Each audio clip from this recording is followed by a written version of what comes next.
दोस्तों स्वागत है आपका हमारे चैनल नॉलेज नेटवर्क में। जैसा आप जानते हैं कि देश की सीमा पर चीन और भारत के सैनिक आमने सामने खड़े हुए हैं, वहीं चीनी बीमारी भी भारतवासियों के लिए सिरदर्द बनी हुई है। ऐसे में दोस्तों आपके लिए एक बहुत बड़ी खुशखबरी निकल कर आई है। दुनिया देखती रह गई और भारत ने रच दिया इतिहास, बना डाली कोरोना को मारने की दवा। इस खबर को जानने के लिए वीडियो को जरूर देखते रहिए। इसके अलावा पीएम मोदी ने आज जनधन खाता धारकों को दिया तोहफा। देश में शुरू की नई योजना, अब जनधन खाता धारकों को बैंक से मिलेंगे 5,000 रुपए। जानिए तरीका।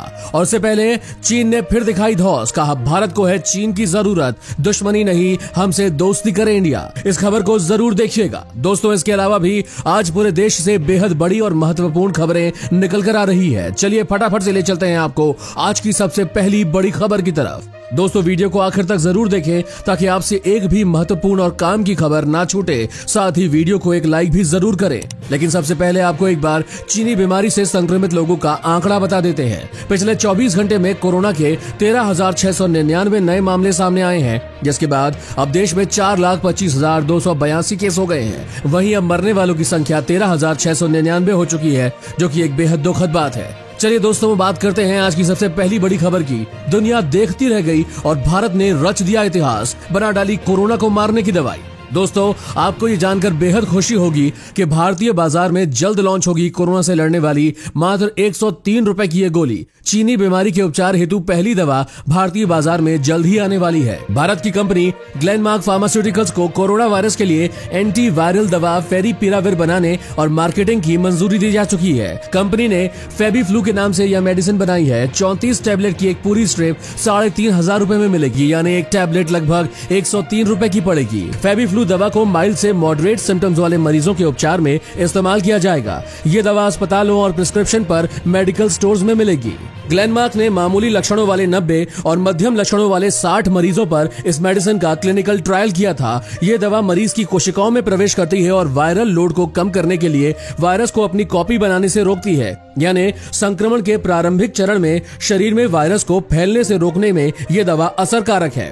रिसर्चर्स के अनुसार फेविफ्लू का उपयोग इन्फेक्शन के शुरुआती चरण में ही किया जाना चाहिए।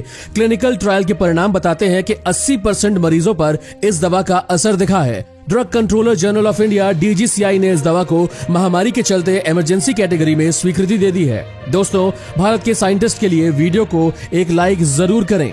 साथ ही जानिए सरकार ने शुरू की नई योजना, अब जनधन खाता धारकों के बैंक से मिलेंगे उन्हें 5,000 रुपए। जानिए तरीका। दोस्तों जनधन योजना एक बेहद शानदार सरकारी योजना है, जिसकी शुरुआत गरीबों को बैंकिंग सर्विसेज से जोड़ने के लिए की गई थी। इस स्कीम के माध्यम से सरकार गरीबों को ढेर सारी दूसरी योजनाओं के बेनिफिट्स देती है। उदाहरण के लिए कोरोना लॉकडाउन में आर्थिक सहायता के लिए सरकार ने महिला जनधन खाता धारकों को 500 रुपए की 3 किश्त दी। इससे 20 करोड़ से अधिक महिलाओं को फायदा मिला है। सरकार जून के बाद भी ये पैसा देना जारी रख सकती है। इस योजना के जरिए और भी कई फायदे मिलते हैं, जिसमें 5,000 रुपए तक के ओवरड्राफ्ट की सुविधा उपलब्ध है, यानी आप जरूरत के समय बतौर लोन 5,000 रुपए तक अपने जनधन खाते से निकाल सकते हैं। हालांकि उसके लिए आपको कुछ बातों का ध्यान रखना होगा। इसके लिए बैंक खाते से आपके आधार कार्ड का अटैच होना जरूरी है। जानकार बताते हैं कि अगर एक खाता धारक ने जनधन खाते को आधार कार्ड के साथ जोड़ा है तो उसे ओवरड्राफ्ट की सुविधा मिलती है, और अगर नहीं जोड़ा है तो नहीं मिलेगी। यदि आप एक जनधन खाता धारक हैं तो अपने खाते से आधार कार्ड को जरूर अटैच करें। 5,000 लेने के लिए आप बैंक में जाकर जनधन ओवरड्राफ्ट फॉर्म को भरकर जमा कर दें। इसके बाद कुछ दिनों में आपके बैंक अकाउंट में सरकार की तरफ से 5,000 का लोन दे दिया जाएगा। साथ ही जानिए दोस्तों चीनी विशेषज्ञों ने जिनपिंग को दी चेतावनी, कहा भारत पर न करे हमला। भारत चीन के बीच सीमा पर तनाव बना हुआ है, जो कभी भी युद्ध में बदल सकता है। इसी बीच एक बड़ी खबर आ रही है कि चीनी विशेषज्ञों ने राष्ट्रपति जिनपिंग को यह सलाह दी है कि वो भारत के साथ सीमा पर तनाव पैदा न करे, क्योंकि इसका लाभ अमेरिका उठा सकता है। BBC की एक रिपोर्ट के मुताबिक अगर चीन भारत पर हमला करता है तो साउथ चाइना सी की तरफ से अमेरिका उस पर हमला कर सकता है। इसलिए चीन को भारत के साथ तनाव कम करना चाहिए, क्योंकि इसका सीधा लाभ अमेरिका को हो सकता है। हालांकि भारतीय सेना के हाथों पिटने के बाद पूरी दुनिया में चीन की बेइज्जती होना शुरू हो चुकी है। वियतनाम ने एक तस्वीर जारी कर चीन का मजाक उड़ाया है, जिसे देखते हुए लग रहा है कि चीन भारत के साथ अभी तनाव को कम करने के मूड में नहीं है। लेकिन चीनी विशेषज्ञों की सलाह के बाद चीन भारत के साथ युद्ध करने की हिम्मत भी नहीं कर सकता है। अब चलते हैं और जानते हैं चीनी मीडिया की धौंस के बारे में। भारत को है चीन की जरूरत, दुश्मनी नहीं, हमसे दोस्ती करे इंडिया। दोस्तों, लद्दाख बॉर्डर पर भारतीय चीनी सेना के बीच हुई झड़प के बाद से दोनों देशों के बीच का माहौल खराब होने लगा है। आपको बता दें कि भारत के साथ लद्दाख सीमा पर तनावपूर्ण स्थिति के बीच चीन के सरकारी अखबार ग्लोबल टाइम्स ने भारत को लेकर एक तंज कसा है। अखबार ने चीन को एक विशाल पड़ोसी बताया है जिस पर भारत अपनी अर्थव्यवस्था को बढ़ाने के लिए निर्भर करता है।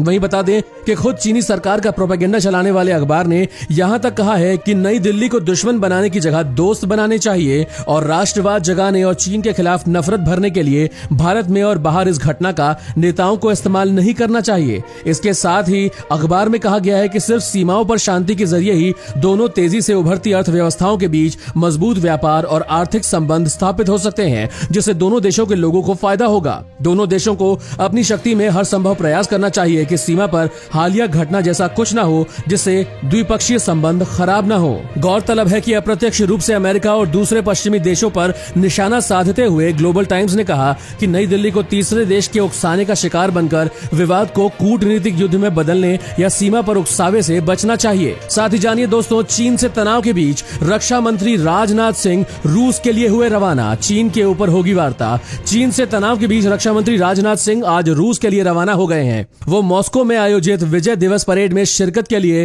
3 दिवसीय यात्रा पर रवाना हुए हैं। ये परेड द्वितीय विश्व युद्ध में जर्मनी पर सोवियत की जीत की 75वीं वर्षगांठ के उपलक्ष्य में आयोजित होगी। बताया जा रहा है कि रक्षा मंत्री के इस दौरे से भारत रूस रक्षा और रणनीतिक साझेदारी और गहरी होगी। वहीं रक्षा मंत्री का ये दौरा भारत और चीन के बीच बढ़ते सीमा गतिरोध के मध्य में हो रहा है। वहीं रूस के विदेश मंत्री सेर्गेई लावरोव 23 जून को रूस भारत चीन त्रिपक्षीय विदेश मंत्री वार्ता की मेजबानी करने वाले हैं। ऐसे में देखा जा सकता है कि मॉस्को भारत और चीन के बीच बढ़े तनाव के दौरान एक बड़े खिलाड़ी के तौर पर उभर रहा है और मध्यस्थता की कोशिश में लगा हुआ है। पिछले कुछ सप्ताह से मॉस्को नई दिल्ली के साथ वार्ता करने में लगा हुआ है और चीन के साथ बीते कुछ वक्त में रूस के रिश्ते काफी सुधरे हैं, क्योंकि अमेरिकी प्रतिबंधों के बाद चीन उससे व्यापार करता रहा है। अब चलते हैं अगली खबर की तरफ। दोस्तों, गरीब प्रवासी मजदूरों से किराया बिल्कुल नहीं लिया जाए, सुप्रीम कोर्ट का फैसला। सुप्रीम कोर्ट ने प्रवासी मजदूरों के हालात पर स्वतः संज्ञान लेते हुए केंद्र सरकार, राज्य सरकारों और केंद्र शासित क्षेत्रों को नोटिस जारी किया था। कोर्ट ने पूछा था कि इन सरकारों ने प्रवासी मजदूरों की स्थिति को ठीक करने के लिए क्या किया है। सुप्रीम कोर्ट के जस्टिस अशोक भूषण, जस्टिस संजय किशन कौल और एमआर शाह की बेंच ने इस मामले में सुनवाई की। सुनवाई के दौरान केंद्र सरकार समेत कई राज्य सरकारों ने अदालत में अपना पक्ष रखा। सुनवाई के बाद सुप्रीम कोर्ट ने प्रवासी मजदूरों की सहायता करने के लिए कई निर्देश जारी किए, जिनको अब हर सरकार को मानना होगा। जैसे किसी भी प्रवासी मजदूर से ट्रेन या बस का किराया ना लिया जाए, रेलवे का किराया 2 राज्य सरकारों के बीच शेयर किया जाए और प्रवासी मजदूरों से ना लिया जाए। जब भी राज्य सरकारें ट्रेनों की मांग करे तो रेलवे उन्हें ट्रेन उपलब्ध कराए। साथ ही ट्रेन यात्रा के दौरान स्टेशन से ट्रेन के चलने पर राज्य सरकारें यात्रियों के खाने और पीने की व्यवस्था करे। केवल मजदूरों को यात्रा के दौरान खाना और पानी मुहैया करवाया जाए। साथ ही बसों में भी मजदूरों को खाना और पानी दिया जाए। राज्य सरकार यह सुनिश्चित करे कि पंजीकरण के बाद प्रवासी मजदूरों को जल्द से जल्द बसें मुहैया करवाई जाएं और जो प्रवासी मजदूर सड़कों पर पैदल सफर करते दिखे, स्थानीय प्रशासन उनके खाने पीने की व्यवस्था करे और उन्हें शेल्टर होम में ले जाए। दोस्तों, आपकी कोर्ट के इस फैसले पर क्या राय है, कमेंट करके बताइएगा जरूर। चलते हैं अगली बड़ी खबर की तरफ। दोस्तों, एलएसी पर अचानक आक्रामक हुआ चीन, लड़ाकू विमान भर रहे हैं उड़ान। भारत ने लद्दाख में सीमा पर चीन की People's Liberation Army Air Force की असामान्य मूवमेंट का पता लगाया है। वायुसेना प्रमुख Air Chief Marshal RKS Bhadauria ने कहा कि चीन की किसी भी चालबाजी का जवाब देने के लिए भारतीय वायुसेना भी पूरी तरह से तैयार है और इसके लिए रणनीति बना ली गई है। साथ ही जानिए, भारतीय विमान चीन के मुकाबले है ज्यादा प्रभावी। भारतीय वायुसेना के मिराज 2000 और सुखोई SU-30 लड़ाकू विमान चीन के J-10, J-11 और SU-27 लड़ाकू विमानों पर बढ़त हासिल कर चुके हैं। चीन ने भारत से लगी सीमा पर इन्हीं विमानों को तैनात किया है। भारतीय मिराज 2000 और SU-30 jets all weather multi role विमान है, जबकि चीन का J-10 ही ऐसी योग्यता रखता है। साथ में जानते हैं, बिहार में ग्रेजुएट्स के लिए निकली ये सरकारी नौकरी, सैलरी 45,000 रुपए, जल्द करें आवेदन। दोस्तों, बिहार में ग्रेजुएट्स के लिए कई पदों पर नौकरियां निकाली गई है। इसके लिए urban development and housing department Bihar ने नोटिफिकेशन भी जारी किया है। इच्छुक उम्मीदवार इन पदों के लिए आवेदन कर सकते हैं और urban development and housing department Bihar द्वारा जारी नोटिफिकेशन के मुताबिक उम्मीदवार 29 जून 2020 तक आवेदन भेज सकते हैं। पद का नाम सहायक भर्ती। नोटिफिकेशन के मुताबिक इन पदों पर आवेदन करने के लिए उम्मीदवार को किसी मान्यता प्राप्त संस्थान से ग्रेजुएट होना चाहिए। विभाग है urban development and housing department Bihar और इन पदों पर चयन मेरिट से होगा। दोस्तों, अधिक जानकारी के लिए आप urban.bih.nic.in वेबसाइट पर जरूर जाएं। साथ ही जानिए रेलवे रिक्रूटमेंट 2020 के बारे में। रेलवे में अप्रेंटिस के 196 पदों पर वैकेंसी है। 10वीं पास भी कर सकते हैं आवेदन। उत्तर मध्य रेलवे में वैकेंसी निकली हुई है और इस भर्ती के तहत stenographer Hindi, fitter, electrician, welder और पेंटर समेत अप्रेंटिस के 196 पदों पर आवेदन प्रक्रिया जारी है। इन पदों पर आवेदन की अंतिम तारीख अब काफी नजदीक है। ऐसे में अगर आप भी रेलवे में नौकरी करने के इच्छुक हैं तो जल्दी अप्लाई करें। आइए आपको बताते हैं उत्तर मध्य रेलवे में नौकरी से जुड़ी कुछ खास बातें।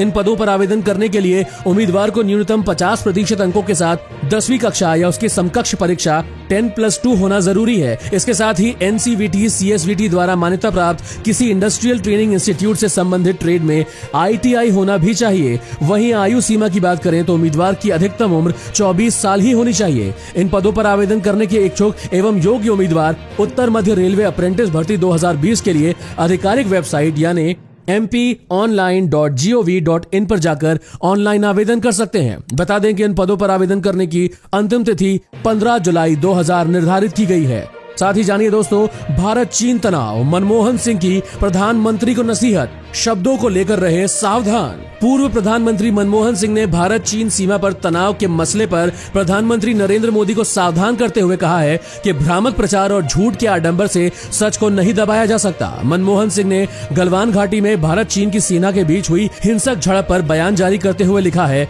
हम सरकार को आगाह करेंगे कि भ्रामक प्रचार कभी भी कूटनीति और मजबूत नेतृत्व का विकल्प नहीं हो सकता। पिछलग्गू सहयोगियों द्वारा प्रचारित झूठ के आडंबर से सच्चाई को नहीं दबाया जा सकता। पूर्व प्रधानमंत्री ने कहा कि मौजूदा सरकार के लिए गए फैसले और उठाए गए कदम ये तय करेंगे कि भविष्य उनका आकलन कैसे करता है। मनमोहन सिंह ने प्रधानमंत्री मोदी को सलाह देते हुए कहा कि प्रधानमंत्री को अपने शब्दों व ऐलानों द्वारा देश की सुरक्षा एवं सामरिक व भूभागीय हितों पर पड़ने वाले प्रभाव के प्रति सदैव बेहद सावधान रहना चाहिए। डॉक्टर सिंह ने अपने बयान में 15 और 16 जून को मारे जाने वाले 20 भारतीय जवानों को श्रद्धांजलि देते हुए कहा कि इन सैनिकों ने अंतिम सांस तक मातृभूमि की रक्षा की, उनका ये बलिदान व्यर्थ नहीं जाना चाहिए। दोस्तों, अगर आपको ऐसे ही न्यूज हर रोज अपने मोबाइल फोन पर चाहिए तो बिना भूले हमारे चैनल को नीचे दिए लाल बटन को दबाकर सब्सक्राइब जरूर कर दें। धन्यवाद।